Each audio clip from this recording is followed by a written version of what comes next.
It is great to be in Iowa on this beautiful June day.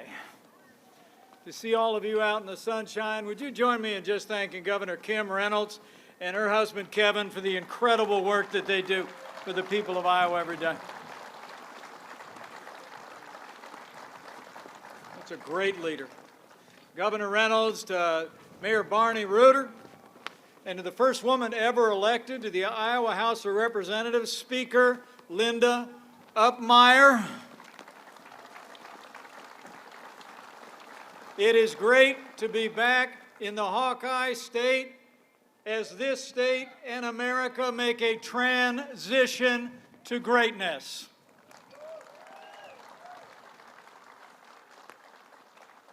And I really appreciate you all being here. I appreciate the warm welcome, the especially warm welcome. I really do. And I appreciate your inspiring example at this great company. More on that in a minute. I mean, to be here at an American company that for 60 years has kept America on the move is incredibly inspiring. I know you had to shut down, but you opened right back up. You put people back to work, and you got America back on the road. Let's hear it for Mike Happy and all the men and women of Winnebago, Iowa.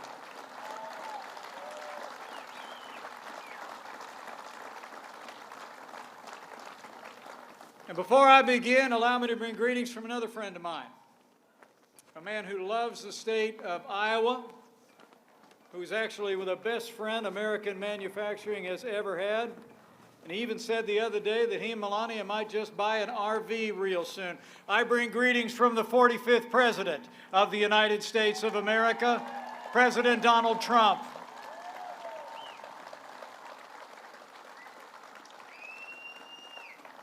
It really is a joy to be here on the President's behalf today as we begin this transition to greatness.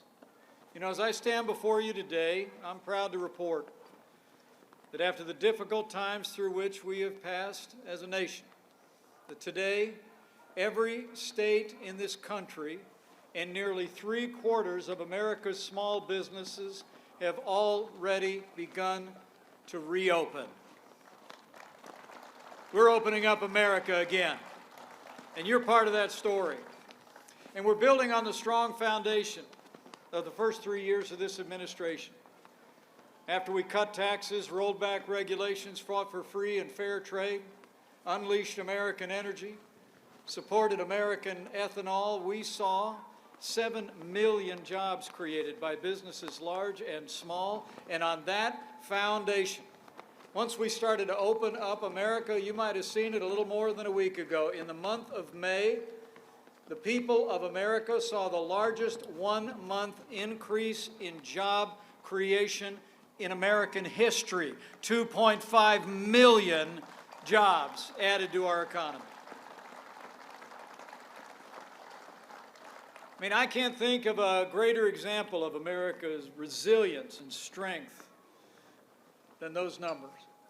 I mean, the expert economists were all telling us that in that report that we would likely lose up to 8 million jobs. And they said that unemployment, Governor, was likely going to go from 14% maybe up to 20%. But the American people proved them wrong.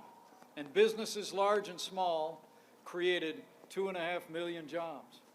And I don't know if you heard about it yet, but just this morning, after economists predicted that retail sales would increase by maybe 8% for the month of May, the American people shattered expectations again. Retail sales in America soared to 17.7%, the largest monthly increase ever recorded. America's going back to work. The recovery is on, and we're going to make our economy strong again, I promise you, on the same agenda that created millions of jobs over the past 3 years. And while I'm here in Iowa, I ought to take the opportunity to say thank you for 2 stalwart leaders who stood with President Trump and I every step of the way when we were rolling back regulations, when we were standing up for American farmers, when we were cutting taxes, supporting our military. I mean, this state is so well served by the principled conservative leadership of Senator Chuck Grassley and Senator Joni Ernst. Would you mind showing your appreciation for these two outstanding leaders?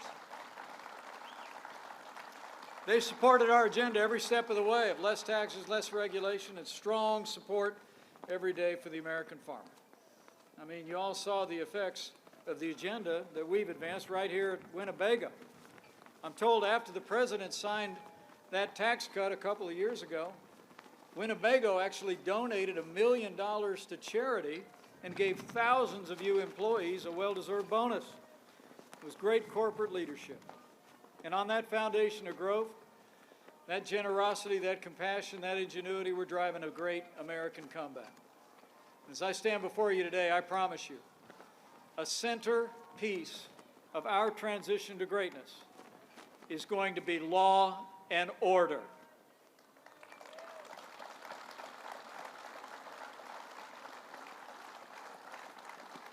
Let me say from my heart, what happened to George Floyd was a tragedy and a disgrace. It should have never happened. It shocked the conscience of our nation. There's no excuse for what happened to George Floyd, but there's also no excuse for the rioting and looting and violence that has ensued.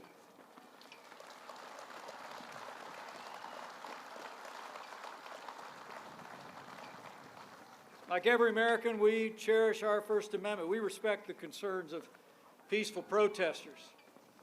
And we're going to listen, we're going to learn, and we're going to lead, but we're not going to defund the police.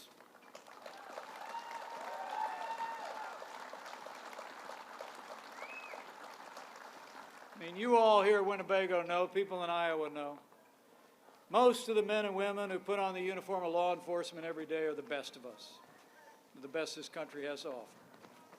But over the past several weeks, President Trump and I have been taking time in this challenging national moment to listen.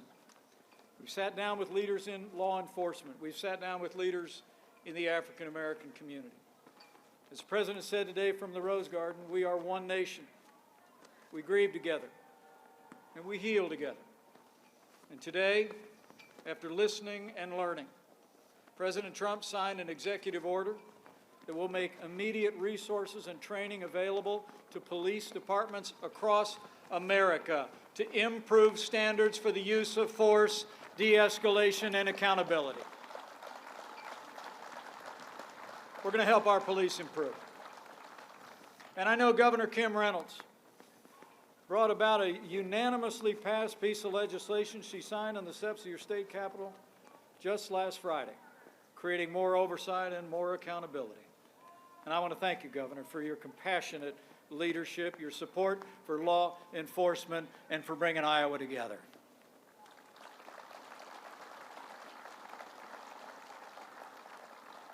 And I can tell you, we're going to support law enforcement, and we're going to support our African American communities with resources and reform.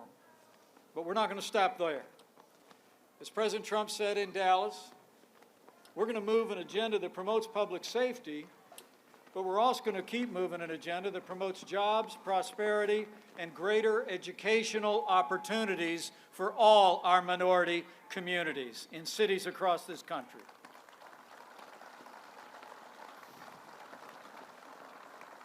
Just like we did over the last 3 years, which saw the lowest unemployment ever recorded for African Americans. It saw this president create more than 8,000 opportunity zones in communities across the country, attracting billions of dollars of investment. We're going to work to bring jobs and investment to underserved communities. We're going to address the healthcare disparities that we learned especially about during the coronavirus pandemic. We're going to bring market solutions to give our minority communities more choices in their health care.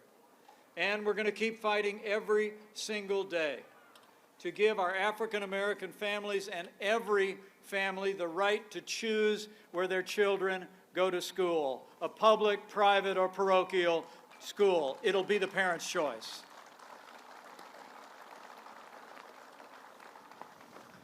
And I'm very confident, even in these challenging times, that we'll do what Americans have always done. we'll form a more perfect union. Together, we'll move our nation forward. Together, we'll put Americans back to work. And together, we will open up America again. It's happening before our eyes.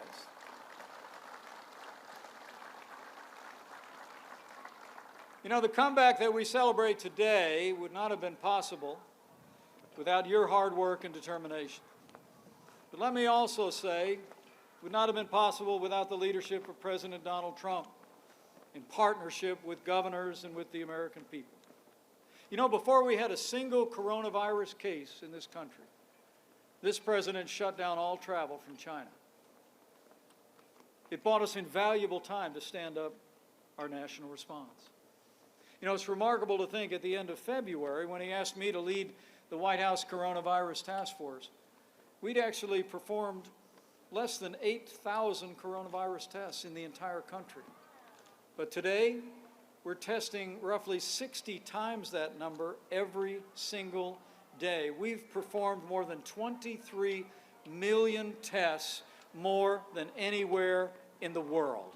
That's American ingenuity at work. And let me take this opportunity to also commend your governor. Governor Kim Reynolds has already tested nearly 250,000 people through the Test Iowa program. In her tireless efforts, she's put the health of Iowans first, and Iowa's been setting the pace in the progress that we've made in this pandemic and opening up this great state again. Governor, thank you again for your leadership and your example. In addition to testing, we've been giving states what they need when they need it. That included more than 158 million masks and gowns and face shields and personal protective equipment here in Iowa alone. And thanks to that same ingenuity and hard work of American manufacturing, I'm proud to tell you, no American with coronavirus who ever needed a ventilator was ever denied a ventilator in the United States. That's a national accomplishment.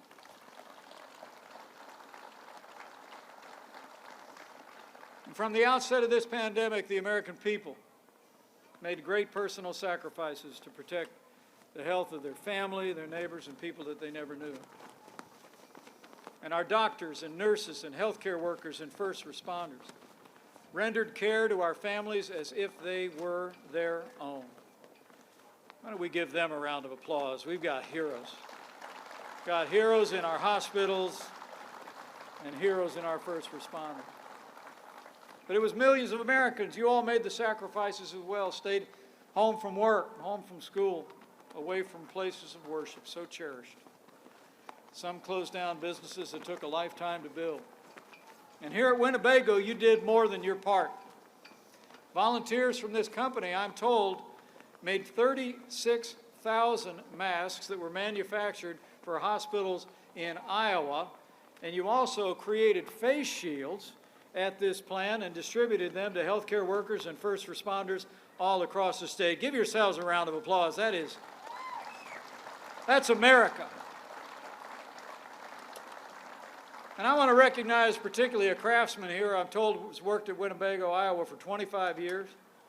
He's created wooden cabinetry that vehicles are known for, even building prototype designs. But he's the one who worked with a team of manufacturers, used, I'm told, a 3D printing machine to make face shields, donated them to local hospitals. So would you all join me in thanking somebody who volunteered his energy, his creativity, and made a difference in the lives of the people of this state. Where are you? Rod White? Let's hear it for Rod White. Stand up, Rod. Great job. Great job, Rod. Thank you, Rod. Thanks for bringing your talents to this moment, and thank you all for responding. You know, because of the hard work, people like Rod, and because of all of you, we met this moment. We met this moment not just with a whole of government response, but we met it with a whole of America response. The American people stepped forward just like you all did.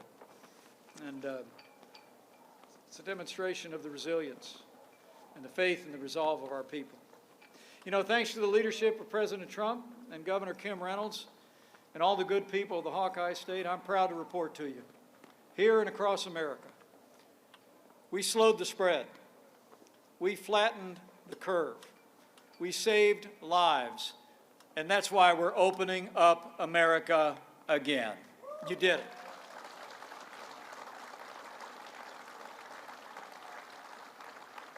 And as I said at the start, now all 50 states have begun to reopen in a safe and responsible way. You know, even before we got through those 45 days to slow the spread, the President had us issue guidelines to give counsel to governors like yours about how a phased reopening could work to strengthen the economy while protecting the health of our families, while continuing the practices that keep our families and communities safe. People are going back to work. They're going back to worship. We're getting back to our lives. And the American people should be proud. Going back to stores, going back to restaurants, and with the help from the men and women of Winnebago.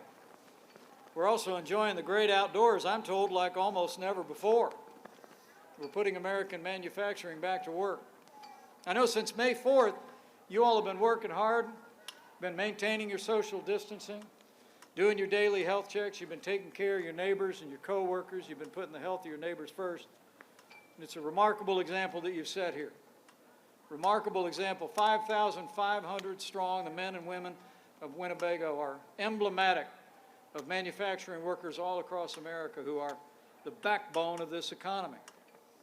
Like a senior machine setup operator who I'm told started working here right out of high school so he could save up for trade school. But he realized he liked working here so much he changed his plans and just decided to stay. I'm told his brother Mark works here too, so does his wife Carla.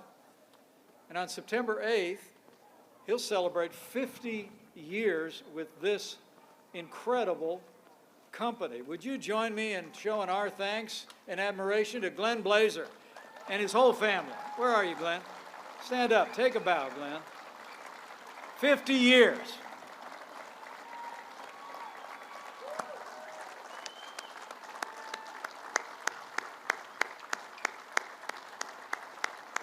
Congratulations, Glenn.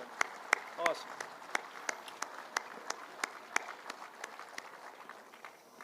I did the math, you know.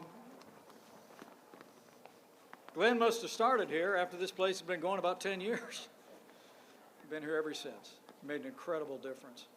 You helped set the pace for a company that's making a great difference, not only in this community, not only in this state, but all across the nation. You know, I was just told by some of the leadership here at the company that Americans are buying RVs at a pretty rapid pace. In fact, usually, I think we heard that roughly about a third of buyers every year are first-time buyers. It's pushing more like 50%. America is hitting the road in American-made RVs. And you all should be proud that you made it happen. I mean, think about it. As the President has said, gas prices are low, summer's almost here. What better time to go see America in a great RV? You know, so it's great to be back in the Hawkeye State, to be able to talk about this great American comeback. But also to just say thank you, not just on behalf of the President of the United States, but just on behalf of a grateful nation. It's men and women like you and companies like this that keeping America rolling, are getting America rolling again. I mean, it was companies in essential industries that literally never stopped. And companies like this one, like Rod did, who transformed themselves to be a part of the solution for our healthcare workers and for our families. In one of the most challenging times in the life of our nation, it was the people who make things and the people who grow things who stepped up. And so I'm proud to be able to be here, to pay a debt of gratitude to each and every one of you. Just to say thank you for what you've done. You know, it seems like these days, you turn on the television, that it seems like there's more that divides us these days than it's ever been true in my lifetime. But, you know, I actually think otherwise. I think there will always be more that unites us in these United States of America than could ever divide us. And chief among those virtues is a love of freedom and the faith of the American people.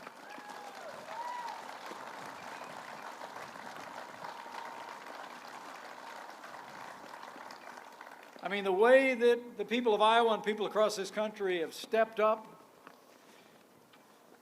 kept doing the right things, practicing hygiene and social distancing, but getting back to work, getting back to their lives, getting back out and supporting all those great local businesses affirms my belief that this is a freedom-loving nation. We love our freedom, and we know how to use it with common sense and care for others. But I also know, as the President often says, that this is a nation of faith. I hear it everywhere I go. I was at Sally's restaurant. Try the hamburger. She opened up today for the first time since the pandemic struck.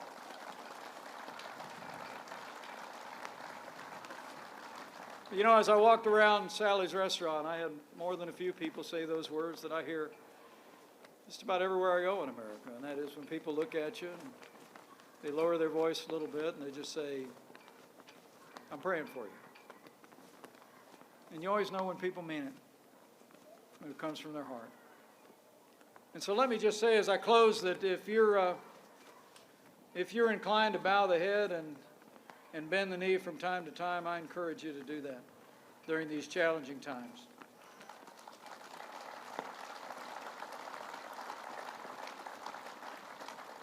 I'm always humbled when people pray for us, with those of us that have public responsibilities, but on this one, I'd like you to pray for the more than 116,000 families that have lost loved ones. The Bible says the Lord is close to the brokenhearted, and I'd just remember them sometime this week in your prayers. Pray for all of those who have labored to provide care month after month, who've looked after our loved ones in hospitals, oftentimes taking the place of family that couldn't be with them because of the strictures of the contagion of the coronavirus. So pray for our healthcare workers and all of those that have been alongside. And in these times of national challenge, I just also encourage you to pray for America. Pray for all the people of America. And claim those ancient words that if his people who are called by his name will humble themselves and pray, you can believe that he'll do like he's always done. In much more challenging times, he'll hear from heaven and he'll heal this land, this one nation under God, indivisible, with liberty and justice for all.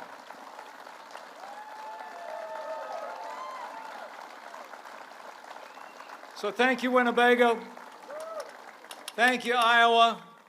God bless you for all that you have done at this great company. God bless this state, and God bless America in this great American comeback.